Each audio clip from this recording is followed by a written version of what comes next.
Irmãos queridos, eu saúdo a igreja com a graça e a paz do Senhor. Convido os irmãos a abrirem as Escrituras no livro de Gênesis, livro que nós temos feito a exposição dele pelas manhãs de domingo. No capítulo 41, nós vamos dar continuidade à leitura e meditação neste capítulo 41 de Gênesis.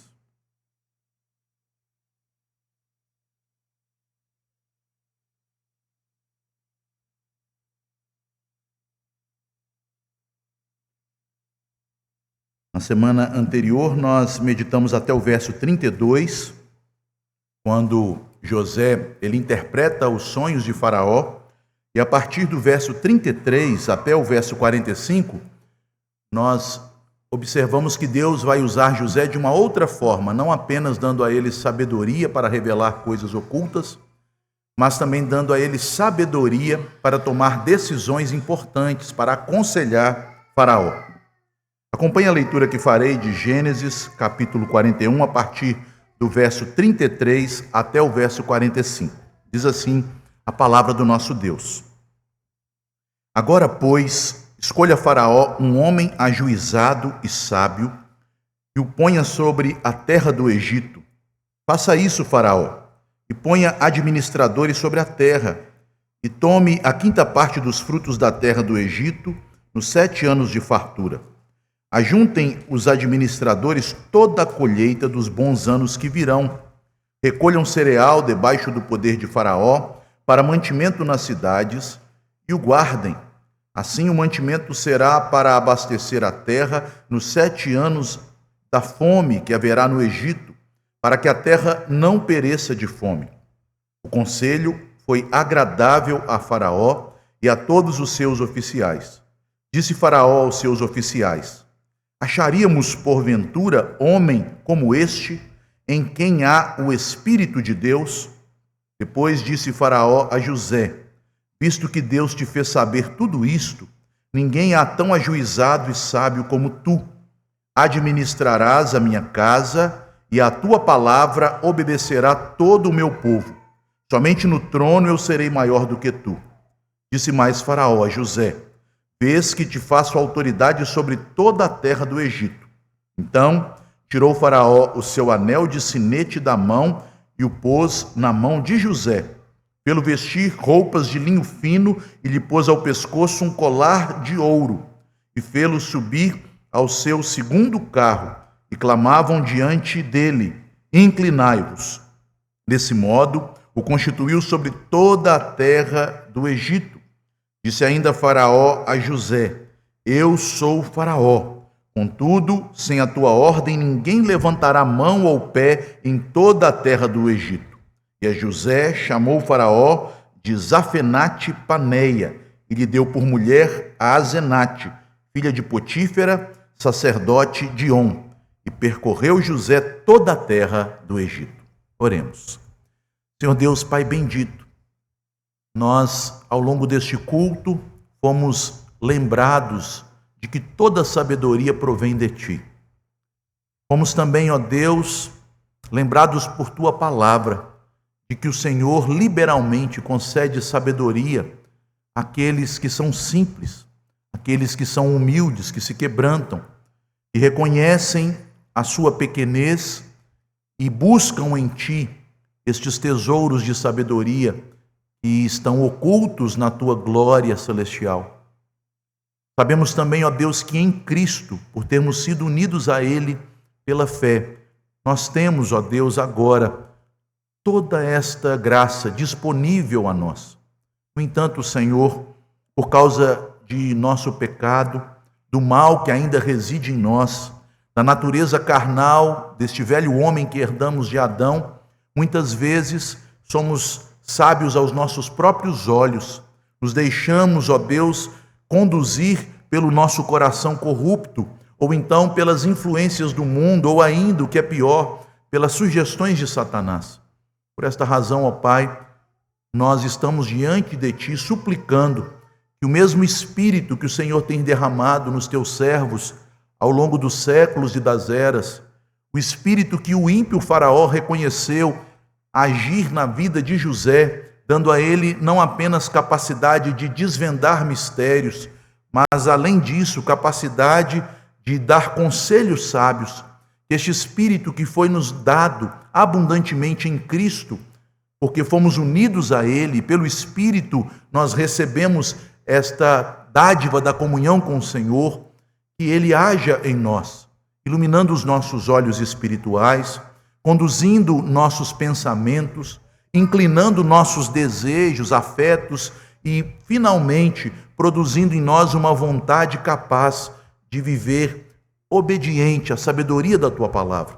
Ó Senhor, age em Teu povo, para que não venhamos sofrer com as consequências da loucura do nosso coração. Pelo contrário, que sejamos, ó Deus, abundantemente enriquecidos de todas as graças, de todo dom perfeito, de toda boa dádiva que procede da Tua sabedoria celestial. Assim nós oramos em nome de Jesus. Amém. Meus irmãos, é interessante que as pessoas se fascinam muito pelas coisas mágicas, sobrenaturais, misteriosas. E quando nós lembramos, tentamos evocar em nossa memória a história de José, chama-nos muito mais a atenção o fato dele ter recebido de Deus este dom de revelação.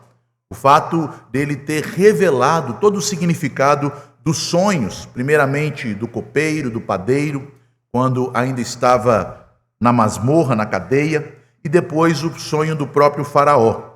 Mas percebam que o texto nos mostra que José é honrado não propriamente por ter revelado o sonho, mas pelos conselhos sábios que Deus coloca em seu coração e ele então dá a Faraó.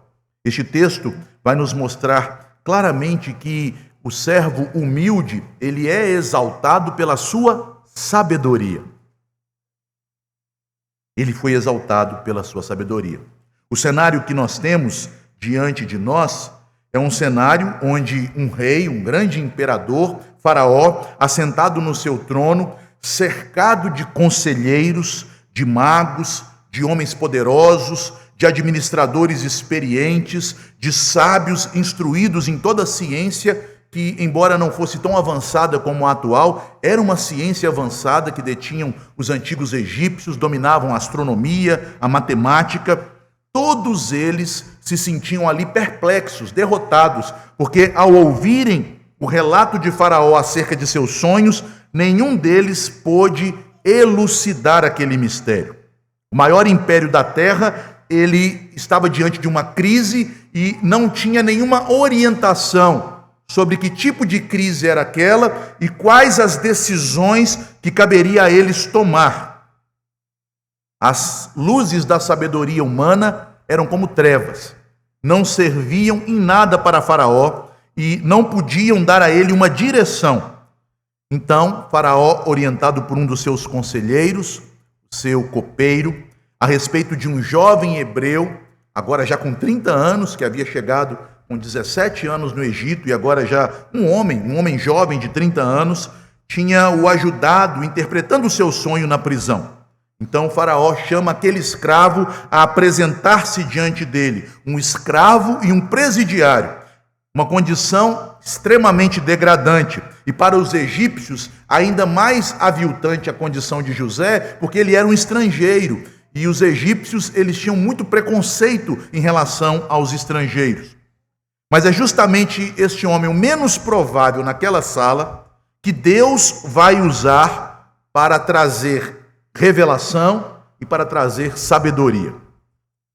Um teólogo puritano chamado Matthew Henry, muito conhecido, ele diz o seguinte a respeito deste texto.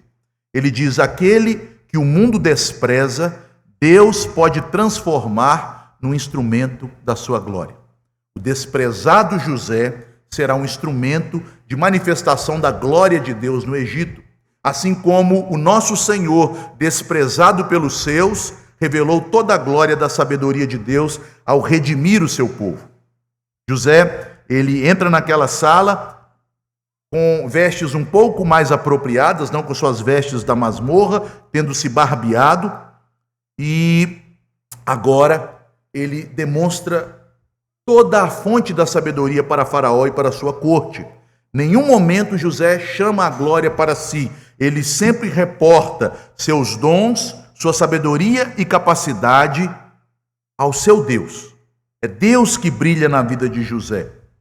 Ele diz claramente no versículo 16, para relembrarmos, capítulo 41, verso 16: isto não está em mim. Quando o faraó lhe pergunta, é você que interpreta sonhos? Isto não está em mim.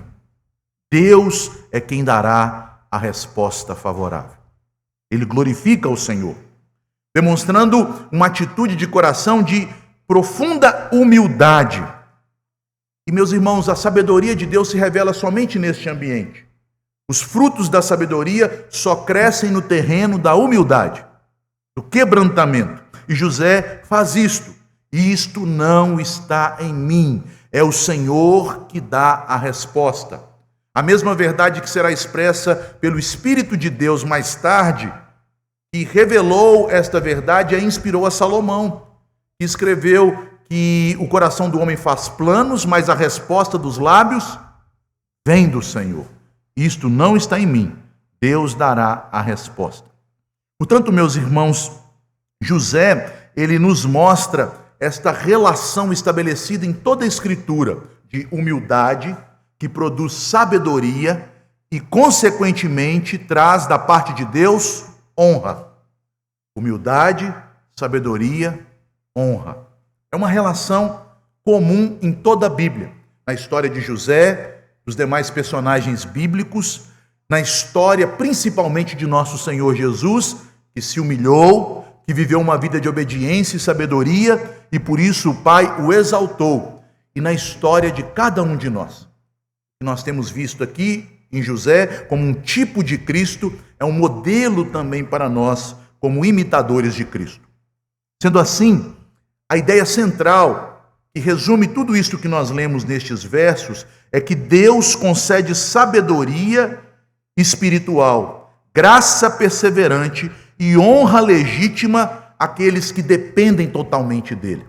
Deus concede sabedoria espiritual, graça perseverante e honra legítima àqueles que dependem dele, aqueles que confiam nele. O Espírito de Deus aqui é destacado na boca, nos lábios do próprio Faraó, para demonstrar que o Espírito de Deus habita, age, instrui, guia apenas aqueles que são humildes. Nós sabemos que o Espírito de Deus habita em todos os crentes, mas em alguns dos crentes o Espírito, ele habita de forma entristecida, não é verdade? A Bíblia não diz, não entristeçais o Espírito. Sabemos também que o Espírito de Deus, conforme diz o apóstolo, no capítulo 5 da primeira epístola aos Tessalonicenses, ele pode ser apagado, extinguido, no sentido de não ser percebido na vida de alguém os seus frutos, sua influência. Mas na vida daqueles que são humildes, quebrantados, que dependem de Deus, confiam nele, se firmam em sua palavra fiel, o Espírito de Deus se manifesta e os exalta. Em primeiro lugar, aqui no texto, dos versículos 33 a 36, os irmãos percebam que até a nossa tradução faz uma divisão. Nós temos aqui a fala de José. E a partir do verso 37, nós teremos a fala de Faraó e as decisões, as ordens que Faraó ele emite em relação a José. E nesta fala de José, nós percebemos claramente que o Espírito de Deus dá sabedoria ao humilde. Este é um princípio, meus irmãos. Deus dá sabedoria a quem se quebranta. Deus aborrece o soberbo, mas dá graça ao humilde. São vários provérbios que nós encontramos nas Escrituras que apontam para este mesmo caminho. A soberba precede a ruína, mas ao humilde Deus dá sabedoria. Quando José ele chega diante de Faraó e tem da parte de Deus, conforme ele já havia dito, a elucidação de todo aquele sonho, ou daqueles dois sonhos, ele em nenhum momento se gaba. Ele podia dizer, olha Faraó, agora que eu interpretei os seus sonhos, me ajude, porque eu fui vendido para cá injustamente como escravo, E como escravo eu trabalhei de forma séria na casa do seu general, que nunca mais será mencionado em Gênesis, mas que continua sendo o general de Faraó, tendo em vista que José estava preso na prisão na casa de Potifar, que era uma prisão especial, nós já falamos disso, uma prisão para autoridades. Seu general me prendeu injustamente e ele sabe que foi uma prisão injusta, porque ele poupou minha vida. Se ele tivesse certeza que eu tenha tentado algo contra a esposa dele, ele teria me matado, e eu estou nesta situação tão terrível. Então, Faraó, me ajude, me liberte, me mande embora para o meu país. Meus irmãos, José em nenhum momento coloca suas necessidades como prioridade. Quando ele começa, após revelar o sonho, falar com o Faraó, ele sugere a Faraó que tomasse decisões sábias para que, de acordo com a revelação daquele sonho, ele pudesse encaminhar a sua vida e a nação dentro dos planos de Deus. José diz a Faraó: Faraó, escolha um homem sábio e entendido. Ele não diz: Faraó, me ajude, ou Faraó, eu posso te ajudar. Faraó, escolha um homem sábio e entendido. José não busca autopromoção. Meus irmãos, este é um excelente termômetro para percebermos se o nosso coração é humilde ou não. Quando nós fazemos as coisas buscando nossa glória, nossa autopromoção, nosso benefício, nós estamos sendo conduzidos por uma sabedoria carnal, aquela que Tiago denuncia no capítulo 3, que nós já lemos. Uma sabedoria que é cheia de orgulho, de vaidade e é facciosa. José não se importa com a sua situação em primeiro lugar. Ele está ali como um representante de Deus, como um profeta de Deus. Então ele se importa em glorificar a Deus, realizando o papel para o qual Deus o destinou. Faraó, escolha um homem sábio e entendido. Ele simplesmente descreve o tipo de líder necessário para enfrentar a crise que estava adiante do Egito. E não apenas do Egito, de todo o Oriente. Olha, vocês vão ter esse tipo de crise, vocês precisam desta pessoa, deste tipo, deste perfil de pessoa para trabalhar nesta crise. Faraó, pesquise lá no LinkedIn, peça currículos, vá às principais empresas do Egito, procure no exército, procure entre os seus ministros e governadores, peça para que da Babilônia sejam enviados currículos, mas você precisa de uma pessoa assim. Vejam, meus irmãos, que ironicamente, providencialmente, é Faraó, iluminado por Deus, pela graça comum de Deus, que percebe que o homem que José acabou de descrever não estava longe, estava diante dele. É o próprio José. José, ele não fala como quem ambiciona o cargo. Ele também não fala como alguém que espera, através daquela oportunidade de uma audiência diante do maior homem da terra naqueles dias, da maior autoridade entre as nações daquele dia, resolver o seu problema, que era de fato grave. Ele não busca o seu próprio bem, mas ele busca a glória de Deus e o bem das nações. Vai haver 7 anos de fome. Sua nação e as nações vão sofrer. E Deus estabeleceu o Egito para ser o celeiro do mundo. Na antiguidade, esta era uma compreensão comum. O próprio Império Romano se sustentou em suas guerras, em suas conquistas, por causa da produção agrícola do Egito. O Egito era um celeiro do mundo. É o que a nossa nação tem se tornado nos dias de hoje. Era o maior produtor de grãos do mundo antigo. A vida do Egito dependia das planícies férteis do Nilo, que eram alagadas no período de cheia, mas quando havia seca, aquelas planícies férteis à margem do Nilo eram plantadas, enchiam-se de trigo, de cevada, de grãos, e o Egito então produzia para si e também para sustentar-se como uma potência, pois enviava grãos para todo o Oriente. Vejam, meus irmãos, que José não coloca os seus problemas como centro. Ele percebe coisas maiores. Ele era um homem que de fato tinha a sabedoria de Deus. Do que adianta eu resolver meu problema agora, para daqui 7 anos eu e minha família morrermos de fome lá em Canaã? É preciso que esta revelação que Deus deu acerca desta grande nação e das nações que dependem dela, é preciso que esta revelação seja compreendida e com sabedoria seja conduzida para que a crise não traga a extinção da vida. Vejam, meus irmãos, que de fato é isto que José vai dizer aos seus irmãos quando eles se reconciliam. Ele diz: não entendam que o mal que vocês me fizeram seja algo que vai despertar em mim alguma retaliação, algum ódio. Não, porque eu vi nisto a providência de Deus para a preservação da vida. José está mais interessado na preservação da vida e do plano de Deus de trazer o Salvador por meio de sua linhagem, a linhagem de Israel, seu pai, do que propriamente com seus interesses particulares. Por isso, ele aconselha de maneira altruísta, ele aconselha de maneira sábia e objetiva.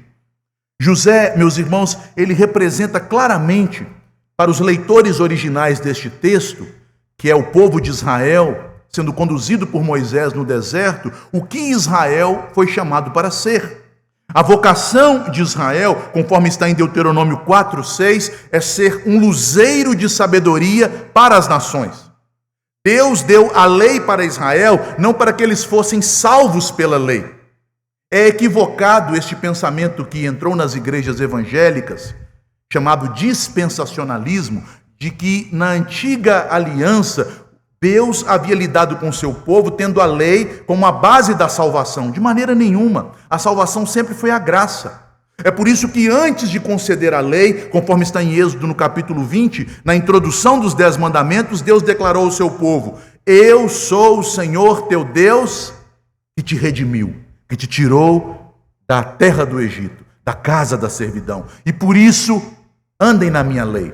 A lei foi dada ao povo como instrumento de sabedoria, para que eles pudessem saber quão pecadores eles eram, a fim de sondar o seu coração, como está no Salmo 19 que nós cantamos, mas principalmente a fim deles se santificarem. A lei é um instrumento de santificação, como nós podemos perceber em todos os versículos do Salmo 119.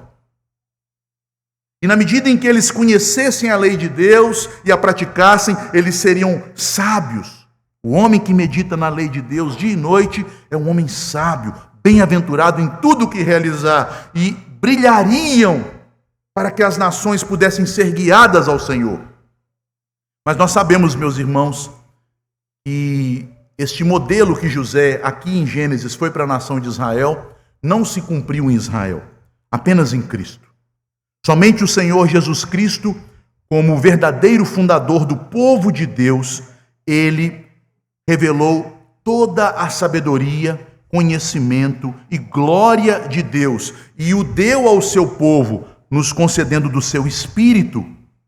José, portanto, aponta para alguém maior do que ele, para alguém em quem toda a sabedoria de Deus é revelada em sua máxima glória, para aquele que é o modelo para todos nós, o Senhor Jesus Cristo.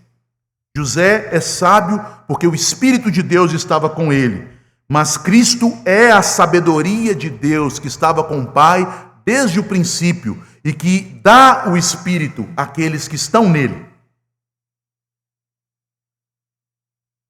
Pensador e reformador, melhor dizendo, puritano John Owen disse que a verdadeira sabedoria espiritual só é dada onde o Espírito produz humildade, quebrantamento, reconhecimento de que dependemos totalmente do Senhor.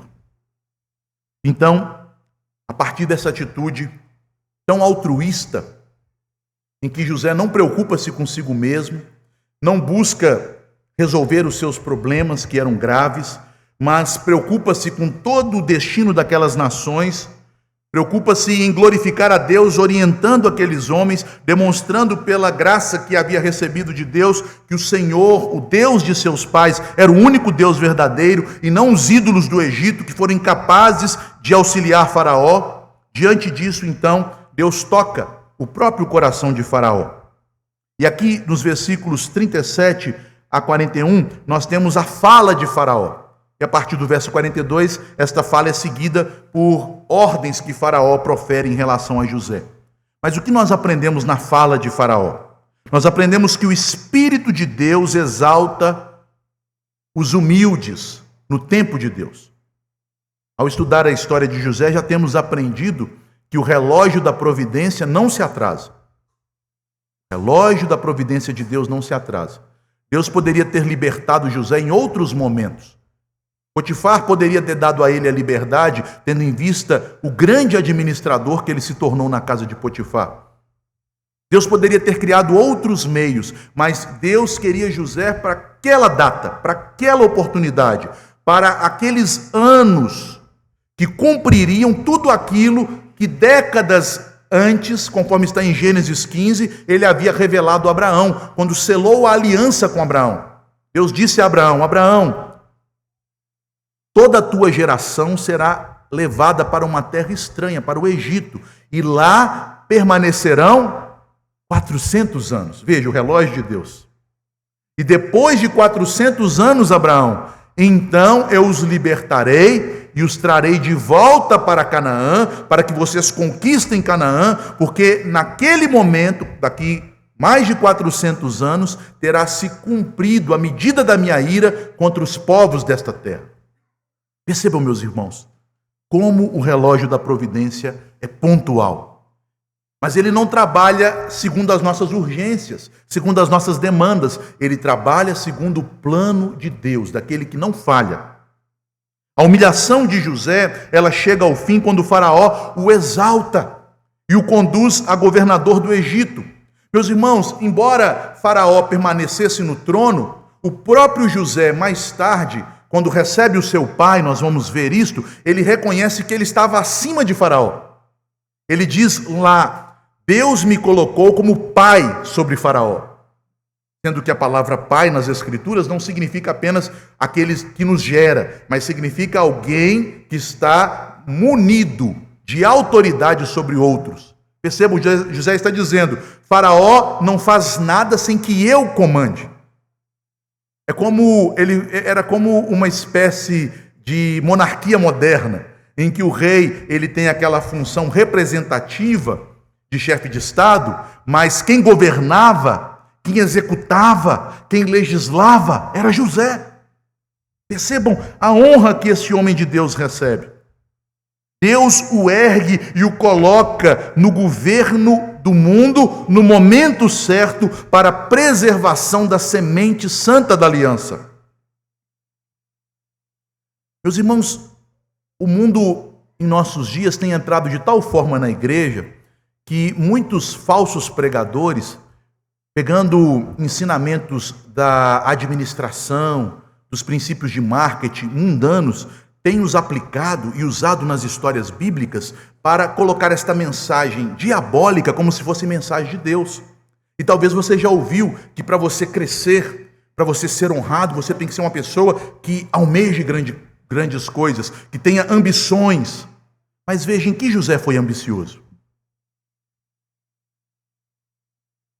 Quando o salmista Davi fala do seu coração, no Salmo 131, ele diz: o meu coração não é soberbo, o meu olhar não é altivo. Pelo contrário, Senhor, como uma criança desmamada se aquieta nos braços da mãe, assim é minha alma para comigo. Eu não ando em busca de grandes coisas, Senhor, nem de coisas maravilhosas demais para mim. Davi foi colocado como um grande rei, foi colocado como um reformador também da religião Israel, restabelecendo o culto que estava estagnado desde os dias em que os filhos de Eli perderam a arca. Davi foi um homem usado por Deus para compor a maioria dos salmos que seriam cantados e entoados na presença de Deus. Davi é a personagem principal do Antigo Testamento. Todo o Antigo Testamento tem seu ápice em Davi, mas Davi não buscava estas coisas.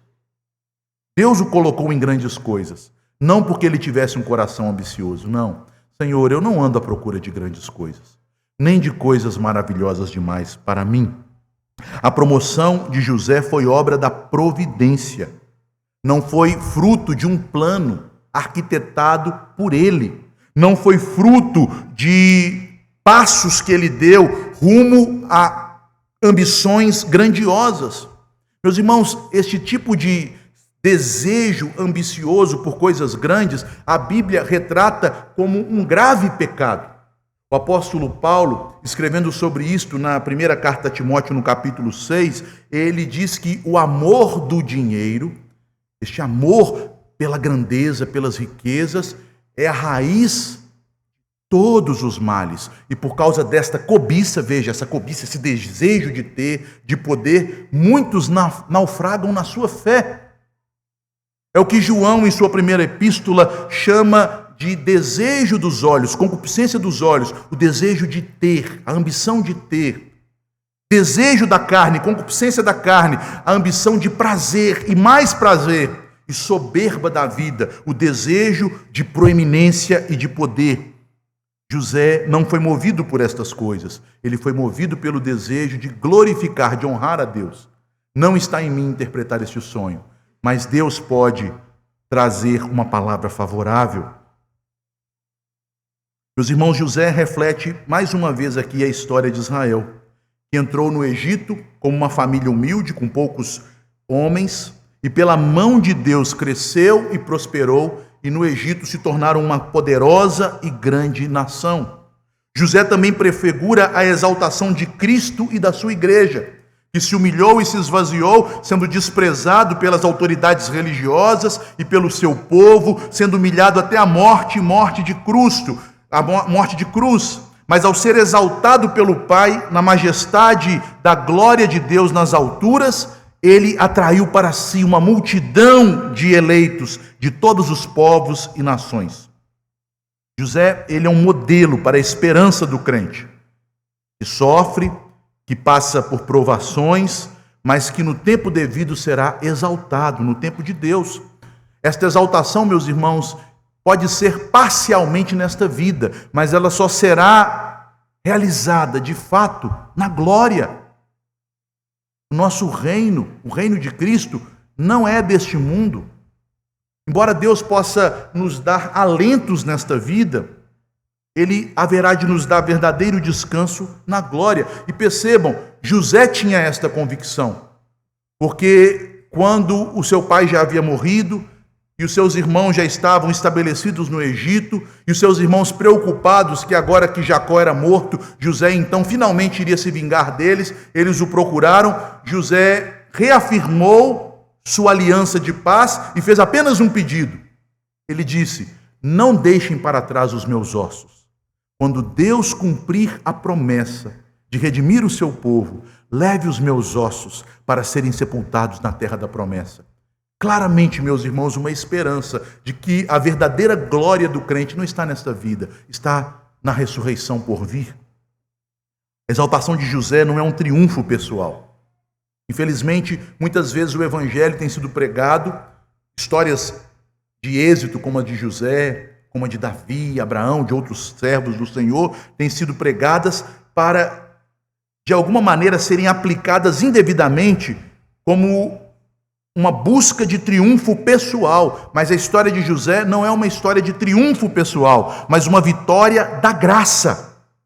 O mesmo Espírito que foi visto na vida dele por Faraó, em quem há o Espírito de Deus, como neste jovem, como neste homem, é o Espírito que age em nós para perseverarmos neste mundo que é caído, que é cheio de tristezas, cheio de problemas, de vicissitudes, até a glória que está destinada para os filhos de Deus.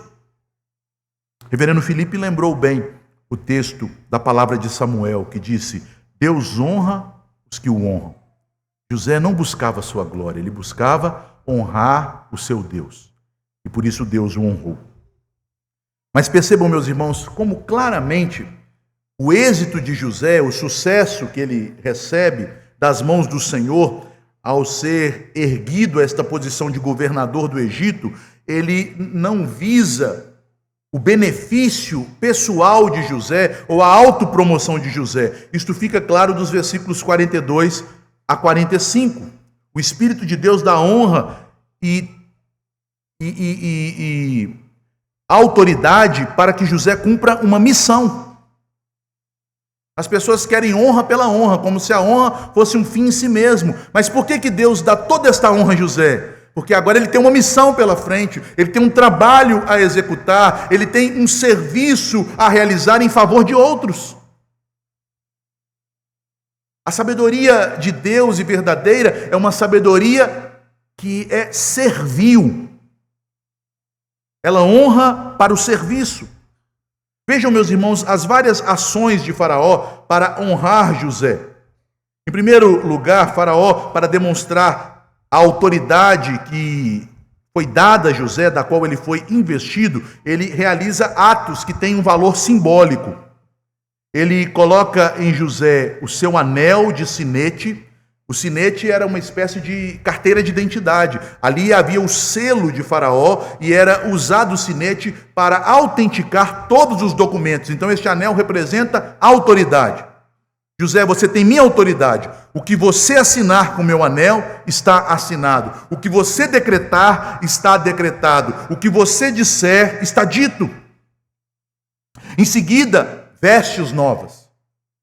É colocado em José uma veste real, a mesma veste que era usada pelos homens da corte de Faraó, roupas de linho fino e um colar de ouro no pescoço.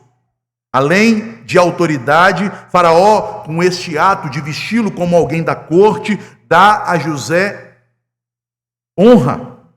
Ele é honrado com dignidade. Você é um homem digno. Você não deve ser visto agora mais como um estrangeiro, uma pessoa que sofra preconceito e é um marginal em nossa sociedade. Você não deve ser visto como um escravo. Você não deve ser visto mais como um prisioneiro. Você agora é um homem digno, honrado. E por fim, Faraó então o faz subir em seu carro, em um dos seus carros, o seu segundo carro, e o faz desfilar, exigindo que a população se inclinasse diante de José, o honrando ainda mais. Mas percebam, meus irmãos, para que toda esta honra foi dada a José? Para o serviço. Toda a honra dada por Deus é vocacional. Toda a honra dada por Deus é para o serviço. Jesus nos ensinou muito bem este princípio quando ele diz que aquele que quiser ser o maior entre os seus discípulos deve ser o que sirva os demais. E ele ensinou claramente isto quando ele serviu os seus próprios discípulos. Eu gosto muito de cozinhar, meus irmãos. Eu vejo que alguns irmãos estranham quando em programações da igreja o pastor está na cozinha. Mas todas as vezes que eu me vejo na cozinha, eu louvo ao Senhor, porque o primeiro ato que Jesus realizou para servir os seus discípulos após a ressurreição foi cozinhar para eles. Quando eles pescavam, Jesus na praia preparou peixes, os assou, e quando eles vieram com a pescaria maravilhosa, Jesus já tinha preparado tudo para eles. Se você acha que honra é ser servido, você não entende a honra bíblica. A honra bíblica é em ser colocado numa posição de serviço. Você pensa que José agora, ele assentou-se num trono, ficou dando ordem para os escravos, ficou mandando em todo mundo, pedindo para servir banquetes para ele toda semana, fazendo farras. O que ele fez naqueles 14 anos? Com toda a autoridade, com toda a dignidade, com toda a honra que ele recebeu, o que ele fez? Ele trabalhou incessantemente para construir celeiros, para aumentar os campos, para fazer com que a produtividade do Egito não fosse desperdiçada, para também fazer coletorias de impostos, a fim de que aqueles bens que seriam dados por Deus nos 7 anos de prosperidade não fossem dissipados por algum governante louco que quisesse ser populista. Ele administrou. E eu imagino, meus irmãos, embora a Bíblia não faça isso, que José deve ter perdido noites de sono. José deve ter trabalhado arduamente com arquitetos que projetaram celeiros, com agrônomos que cuidavam das lavouras, com os líderes dos pedreiros que faziam as construções necessárias, com os administradores públicos que faziam a contabilidade de tudo que entrava para que não houvesse desvios, para que não houvesse corrupção. Ele trabalhou intensamente nos anos de prosperidade e mais intensamente nos anos de escassez. Toda a honra dada por Deus é vocacional. Só que muitas vezes, por causa das influências do mundo, nós pensamos que ser honrado é ser tratado como uma espécie de ídolo. É ser colocado em uma posição em que todos nos admiram, todos nos cercam, todos nos aplaudem, todos nos servem. Esta não é a honra que procede da sabedoria de Deus. A honra da sabedoria de Deus é honra para o serviço. Deus chamou o seu povo, e José é o modelo para Israel, como temos visto, para ser luz para as nações, conforme está em Isaías 49:6. E como isto é feito? Pelo serviço. Quanto maior dignidade, quanto maior autoridade, quanto maior honra, maior deve ser o serviço. Mais responsabilidade deve vir com a vocação. E não é isso realmente que vemos no nosso Senhor? Aquele que é Rei dos Reis e Senhor dos Senhores, é o servo por excelência. Você imaginou, meus irmãos, que se eu quiser conversar hoje com o prefeito de Montes Claros, eu vou ter um grande trabalho? Talvez eu até consiga, né? Converse com alguma pessoa que conheça, que tenha proximidade. Agora, quem é o prefeito de Montes Claros perto do Senhor Jesus Cristo? Não ofendendo o prefeito de Montes Claros, mas eu nem sei o nome dele. Não é nada. Perto do Senhor, nada.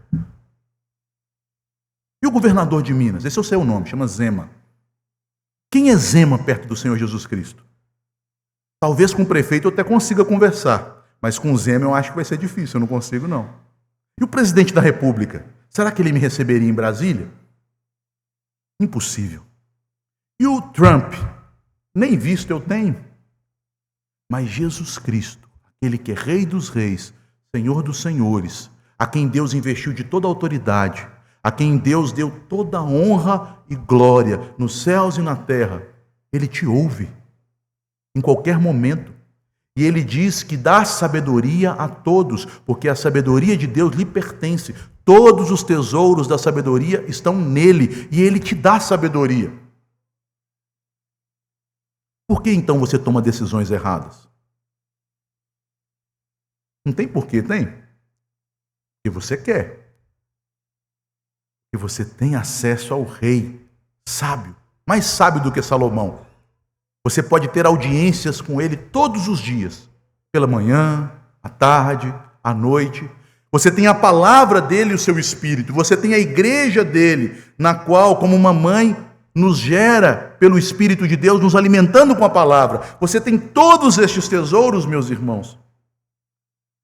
José ensina aos crentes que aquele que recebeu a autoridade, a recebeu para servir. E o espírito que foi colocado nele e que foi observado por Faraó é um espírito que serve para testemunhar da sabedoria, da graça, da glória de Deus. Ao recebermos honra, nós não devemos tratá-la como status, mas como responsabilidade. Eu me sinto honrado em ser pastor, mas eu sei que isto é uma responsabilidade, porque as Escrituras dizem que Deus pedirá conta. Mas Ele não pedirá conta apenas dos pastores, Ele pedirá conta de todos nós, daquilo que Ele tem colocado em nossas mãos. Mas é bom saber, meus irmãos, que o Deus que pede conta é o mesmo Deus que dá sabedoria para podermos, de maneira desembaraçada, confiante, prestar contas em Cristo Jesus. A honra de José mostra que Deus, Ele não desperdiça o nosso sofrimento. Vocês se lembram no começo da história do adolescente José, um menino obediente, um filho maravilhoso para o seu pai, amado de Jacó, um filho responsável, mas um menino um tanto quanto orgulhoso. Um menino sem sabedoria, que ao contar os seus sonhos, não os contou como algo da parte de Deus, mas os contou de uma forma a se exaltar. Isso não justifica o que os irmãos dele fizeram com ele, de maneira nenhuma. Mas Deus usou todas aquelas humilhações por parte de seus irmãos, por parte de Potifar e sua mulher, a própria cadeia, para que com este sofrimento, um homem piedoso fosse gerado pela graça. E o próprio Senhor Jesus, que não tinha pecado, o autor da Epístola aos Hebreus nos afirma, ele aprendeu a obediência por meio das coisas que sofreu. Deus não desperdiça o nosso sofrimento. Cada ferida foi transformada em instrumento de serviço. Cada lágrima foi conduzida para produzir na vida de José bênção. A história de José mostra que Deus encontra, molda e exalta os servos que se humilham debaixo de sua mão. Ele faz isso não apenas por José, mas pelo seu povo. Não apenas por Israel, ele fez isto na vida do próprio Cristo e na vida da igreja ele tem feito isso. O Espírito de Deus, ele continua dando sabedoria aos humildes, graça aos fiéis e honra para a vocação, para o serviço, àqueles que se submetem ao Senhor, aqueles que passam pela escola do Senhor. Finalizando, meus irmãos, com aplicações, em primeiro lugar, este texto ele nos chama a atenção para o fato de que devemos buscar sabedoria do alto e não autoconfiança. Lendo há pouco tempo atrás o livro de um autor reformado, ele dizia que uma das coisas que mais o assustavam na igreja é que Deus promete dar sabedoria a todo o que lhe pedir, e a igreja demonstra tão pouca sabedoria. Isso é claramente um indício de que nós não temos usufruído deste privilégio. Nós devemos ser como José: Senhor, Faraó, não há sabedoria em mim. Revelar as coisas, tomar decisões, saber do futuro, isto não está em mim. Mas Deus pode abrir os caminhos, Deus pode trazer uma palavra agradável. Portanto, meus irmãos, peça a Deus sabedoria. Não seja precipitado. Não confie na sua mente. Não se deixe levar pelas influências do mundo. Peça a Deus sabedoria. Em segundo lugar, José como um tipo de Cristo nos mostra que o crente ele deve permanecer fiel nas provações. O silêncio não indica que Deus está ausente ou inativo. Deus trabalha no silêncio. José foi moldado na casa de Potifar. José foi talhado e santificado na prisão. Ele, na prisão, era um servo. Quando ele viu o semblante triste do copeiro e do padeiro, ele que estava ali como um escravo de prisioneiros, o que ele fez? Prontamente, ele se dispõe a servi-los, para confortá-los por causa de sua tristeza. Ele não permitiu que o sofrimento apagasse a obra de Deus em sua vida, a vocação que Deus havia dado a ele. Sua fidelidade agora revela como Deus o conduziu, como Deus o levou a ser honrado. Portanto, no sofrimento, não o desperdice. Saiba que Deus está te trabalhando. Deus está tratando o seu coração. Em terceiro lugar, toda exaltação, tudo que recebemos nesta vida, nós devemos entender que é um dom do Senhor, para a glória do Senhor. Irmãos, nós não podemos nos vangloriar. Devemos nos humilhar e reconhecer, como diz o apóstolo Paulo aos Coríntios, que tudo que temos nós recebemos daquele que nos deu. É Ele que levanta, e Ele levanta com um propósito. Nossa vida deve ser vista como vocação, não como plataforma. Por que, conforme Tiago, há tanto espírito faccioso na igreja?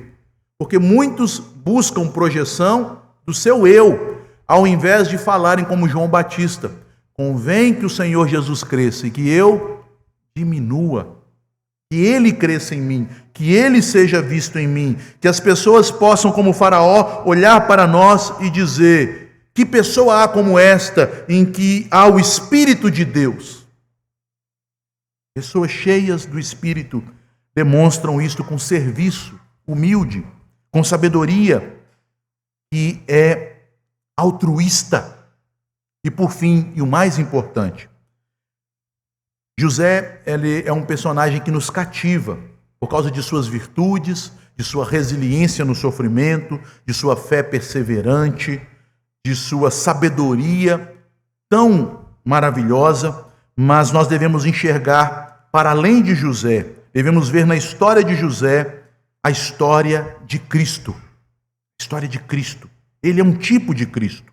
Porque José, com sua sabedoria, salvou o Egito.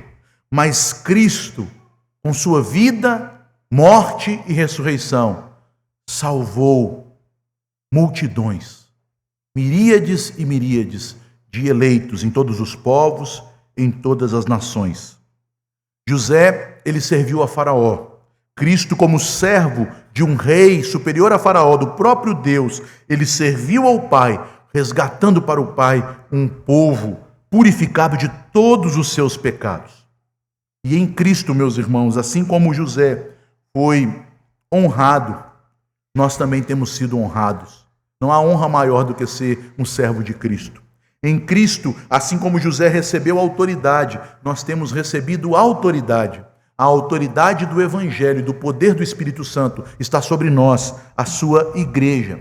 E assim como José teve que passear diante dos súditos de Faraó para ser proclamado ali como o homem que Faraó escolheu, a igreja deve percorrer todos os rincões, todos os cantos do mundo para proclamar a glória daquele que Deus escolheu como Salvador de todo aquele que crê, que é Jesus.